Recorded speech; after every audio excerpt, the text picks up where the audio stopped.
abantu gagamba oyogola babwati bwali no Yesu yakume ekintu kye ate bwo musosa abikola byonna ne biba bya kisamu linnya Elia Yesu mukwano gwange kankugambe munanga twali awo lunaku lwali lwakumeka lwakutaano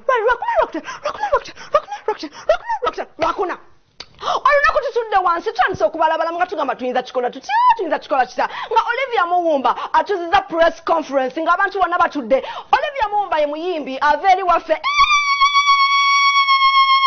takolage omwana yasalawo n'agamba kampereze Katonda omukyala ono gwolaba y'omu ku bantu betutula wansi tugamba ejjinja wavayo omukyala yajja amaliridde video zazitekamu sente empitirivu ate ebintu byasinga okukola biba birungi nnyo omwana nga taleta oluyimba lwe bayita twetegeke nga tubuuza twetegeke ku kyoyinayo omukolo abaana bo bagenda kufumbirwa ayina abaana abalungi oyo omumanyi munnange nga tugamba nedda oluyimba luyina engeri gye tugamba okweteekateekamuko Katonda anaakola ki anaatera okudda si weewo waka yagenda kutuukawo ng'ayambadde ekiteeteeyi Queen w'Ebungereza bwe yakoma okyambala ababbi basula waabwe nga bakonkona kati munnange nga Blessings musanga nga tumubuuza munnange okikoze otya ngagamba munnange omukyalo ono mwongere okumuwa support kubanga oluyimba luno bambi lwakafuluma njagala muba we Olivia Muwumba mugenda muwulira oh my God this song Twetegeke naye gwe weetegese kanzije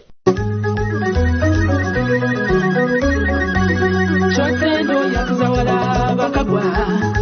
echekango chichidi muzira omutitizi yatuka bulunjeka owo muzira nga bali mu kugegenda omuzira atakalagirwa afiira watono omusoga akoba walemeikera obuuka wabana buli dakiika tusaine tube bulindaala tuve mundala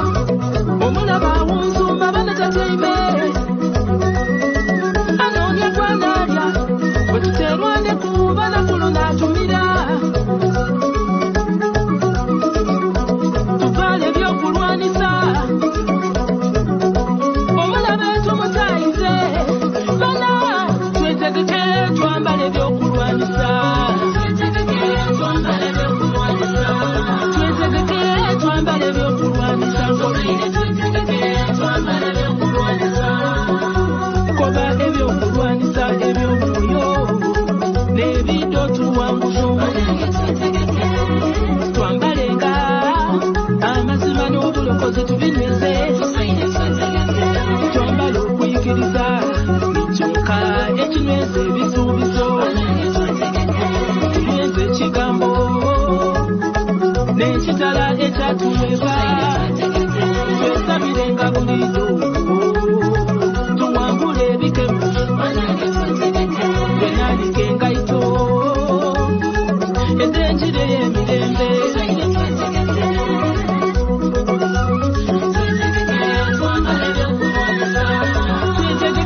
twambale byokulwanisa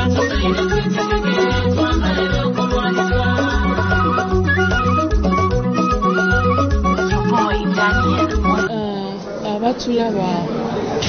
amannya mpitirwa Olivia Muwumba omuyimbi wo omuweereza wo ensanyusa okubeera nti ndi ku mpewo za Salt TV ne Dora G256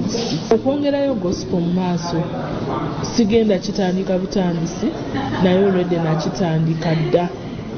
though mbadde sibanjuliranga nti oba ninawo organisation eno bweti ne bweti naye nga mbadde nakitandika ekintu ekyokuyamba abantu though ndi mukyala ataagala nnyo okuyambira mu maaso ga kamera nti oli muwadde kino banteeke ku kamera siri muntu nnyo wa kamera olunyiriri oluyinza okubagumya era njalujja mu luyimba lwange mu luyimba luno olwa Twetegeke mulimu obubaka obugamba nti omulabe awuluguma ng'empologoma ng'anoonya ani gwanaalya olunyiriri olwo lusanga mu 1 Peter 5 olunyiriri olw'omunaana kati nkubiriza abantu okubeerawo nga beetegese kubanga bw'oteetegeka omulaba ajja kusanga akulye naye bw'akusanga nga weetegese tagenda kulya. Wow, batulaba ku G256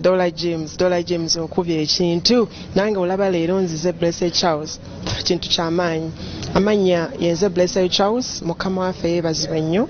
ndi wano ku G256 okubategeeza nti bannange omuyimbi waffe naakomyewo tulina omuyimbi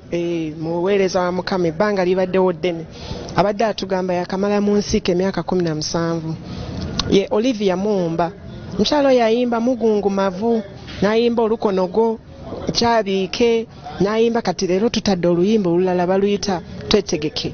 mukyalo ono ayimba nnyo ennyimba ez'omwoyo akutte east yonna affe ngali wano nze ndi gospel promoter mugattako okubeera nti music watuuka gya omuntu gy'osaanidde okumufunira obeera ku channels Olivia Muwumba UG obeera omulina ku TV ne radio yajja kubuulira njiri era enjiri akyagyetaagira ddala akyabuulira ddala enjiri Yokaana 3:16 awo wasimbye awo oluyimba luno ddo lulimu Ephesians 6 okuva ku 10 twambale ebyokulwanisa eby'omwoyo mukama waffe yeebazibwe nnyo era mwebale mwe abawagira gospel music mwebale ba presenters abalungi bannange Dora James ne tiimu yo yonna eri emabega eyo kuba ggwe mu TV tulaba ggwe naye wali wakuli emabega awo ku kamera mutumidde nnyo abasajja abakola omulimu gw'amaanyi twebaza omusumba Lozias Bujingo bannange webale okutuwa omukisa guno okubeera nti naffe tulabikako ku mpewo amayengo ga Salt Media mukama bwennyo omukisa abalabi ba G256 mbasaba oluyimba luno muluwo obudde mutegere obubaka obululimu kubanga obubaka buno butuyigiriza butukubiriza okwetegekera okudda kwa mukama waffe Yesu bannange mukama waffe akomawo ekiseera kyonna twetegeke atusange nga tuli beetegefu twetegeke twambale ebyokulwanisa twetegeke twambale ebyokulwanisa twetegeke twambale ebyokulwanisa twetegeke twambale ebyokulwanisa amazima amatuufu twetegekidde ddala era ng'omuntu atayifunye mu kyakuyiga bw'otyo bw'olibeera muganda wange bannange Blessed Charles, thank you for being organized bannange kambuuze abategeka awards omwami ono temumumanyi mumanya oba mumumanyi bannange omwana nga promotinga n'omutima gwe gwonna Blessed Charles ne kiba kyetaaga kutambuza bigere kutambuza luyimba lwa muntu abitambuza talina wakugamba nti ntuta oluyimba n'atalutwalawo bambi please appreciate the man twetegeke oluyimba mugende ku YouTube mugenze mwebale nnyo mwebalire ddala